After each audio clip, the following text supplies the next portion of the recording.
আমি বৰ্তমান আছোঁ কলিকতাৰ হাওৰা ষ্টেচনত। দুৰ্গা পূজাৰ বন্ধৰ সুবিধা লৈ আমি কলিকতা ফুৰিবলৈ আহিছিলোঁ। ৰেলৰ পৰা হাওৰা ষ্টেচনৰ প্লেটফৰ্মত নামি আমি এক মুহূৰ্তৰ বাবে এই মহিমামণ্ডিত ষ্টেচনটো অভিভূত হৈ চাই ল'লোঁ। হাওৰা ষ্টেচন ভাৰতৰ আটাইতকৈ পুৰণি আৰু ব্যস্ততম ষ্টেচনসমূহৰ ভিতৰত অন্যতম এক ৰেলৱে ষ্টেচন।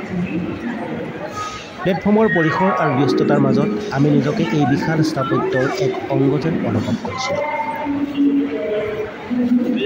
এখন্তেক বিশ্ৰামৰ পিছত আমি টেক্সিৰে হোটেললৈ বুলি অগ্ৰসৰ হ'লোঁ।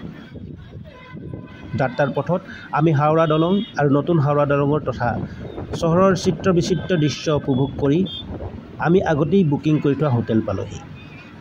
গংগা নদীৰ ওপৰত বিস্তৃত হৈ থকা হাওৰা দলংখন সঁচা অৰ্থত এক আকৰ্ষণৰ উৎস, যিয়ে প্ৰতিদিনে লাখ লাখ যাত্ৰীৰ বোজা বহন কৰে।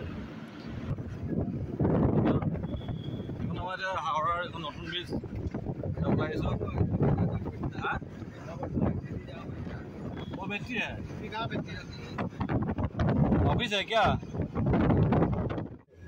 এটা আমি হাওড়াৰ নতুন ব্ৰিজ চাবলৈ আহিছোঁ। পুৰণাখন চালোঁ অলৰেডি, নতুন ব্ৰিজ চাইছোঁ।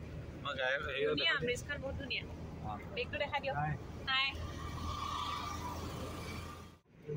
এবাৰ হৈ থাকে ন? এদিনে চাওঁ।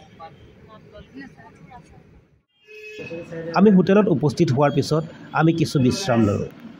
বিশ্ৰামৰ পিছত আমি ভিক্টোৰিয়া মেমৰিয়েল পৰিদৰ্শন কৰিবলৈ ওলালোঁ। কলিকতাৰ বিখ্যাত মেট্ৰ' ৰেলত উঠি আমি ভিক্টোৰিয়া মেমৰিয়েল পৰিদৰ্শন কৰিবলৈ আগবাঢ়িলোঁ। হেল্ল' আহিছোঁ। এয়া কলকাতাত আমি ভিক্টোৰিয়া মেমৰিয়েল চাবলৈ আহি গ'লোঁ। ভিক্টোৰিয়া মেমৰিয়েলৰ সন্মুখত উপস্থিত হৈ আমি মাৰ্বল পাথৰৰ সৌন্দৰ্য আৰু তাৰ চৌপাশৰ সেউজীয়া সৌন্দৰ্যত মুগ্ধ হৈ পৰিলোঁ।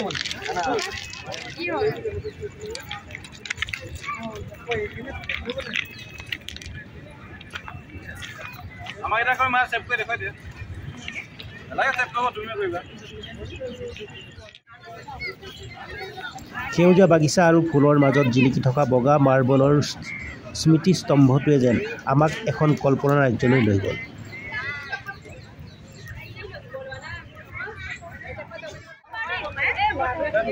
ভিক্টোৰিয়া মেমৰিয়েলৰ সৌন্দৰ্যৰ গভীৰতাত আমি যেন হেৰাই গৈছিলোঁ। আমি সকলোৱে সেই মধুৰ ক্ষণবোৰ কেমেৰাত বন্দী কৰি আনিবলৈ চেষ্টা কৰিলোঁ। ভিক্টোৰিয়া মেমৰিয়েলৰ সৌন্দৰ্য উপভোগ কৰি আমি হোটেললৈ বুলি উভতি আহিলোঁ।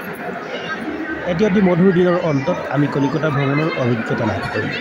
কলিকতাৰ এই চমকপ্ৰদ যাত্ৰাৰ প্ৰতিটো মুহূৰ্তে আমাৰ স্মৃতিপটত স্থায়ী হৈ ৰ'ল।